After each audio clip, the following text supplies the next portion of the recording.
আমাদের দোয়ায় পার্থ এবার যদি নির্বাচিত হয় তা ইনশাল্লাহ পার্থ প্রথমেই এই ভোলা বরিশালের সেতুটা হাত দেবে, মেডিকেল কলেজ হসপিটাল হাত দেবে। ভোলার গ্যাস আমরা পেয়েছি, গ্যাস আমাদের ভোলাই হয়, কিন্তু ওটা প্রচলন করা হচ্ছে না, ওটা পৌরসভায় স্থগিত আছে। আমি মনে করি এটা ইউনিয়ন পর্যায়ের অনেক জ্ঞানী গুণী লোকদের নিয়ে বসে একটা কমিটি করে এই গ্যাসটাকে প্রচলন করে, তাই ভোলাবাসী আরও সুযোগ সুবিধা পাওয়া হবে।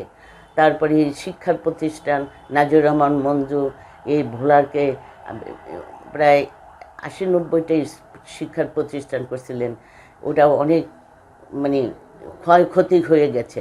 আবার পার্থ নতুন করে ওইগুলিতে হাত দেয়, এটা আমার প্রত্যাশা থাকবে। ভোটের জন্য ভোলাবাসীকে কাছে পেয়েছি, বুকে পেয়েছি, তাদের নিয়ে আমি বৈঠক করছি, এটা আমার কাছে বিশাল ব্যাপার। আমি খুব আনন্দ এবং তারা যেন জয় হয়ে এই ভোলাবাসীর আশা যেন পূরণ করতে পারি। আর এই ভোলাবাসীরই আমাদের স্বপ্ন যেন যে তাদের কিভাবে আমরা কাছে ডাকবো, তাদের মানে এত বছরের প্রত্যাশাগুলি আমরা পূরণ করতে পারবো, এটাই আমাদের মধ্যে খুব আলোকিত দিচ্ছে। কারণ অনেক বছর আমরা এইখান থেকে বঞ্চিত ছিলাম।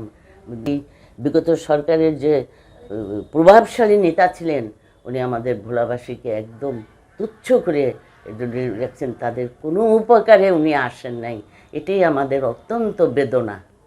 কারণ একটা সরকারের মন্ত্রী মিনিস্টাররা থাকবেন যারা আন্ডারে, তাদের দায়িত্ব হলো ভোলাবাসীকে জাগ্রত করে তাদের আশা ভরসা সব পূরণ করা।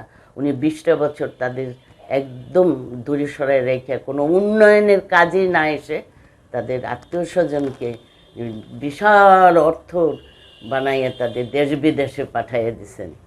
এইটাই আমাদের দুঃখ বেদনা ভোলাবাসীর জন্য।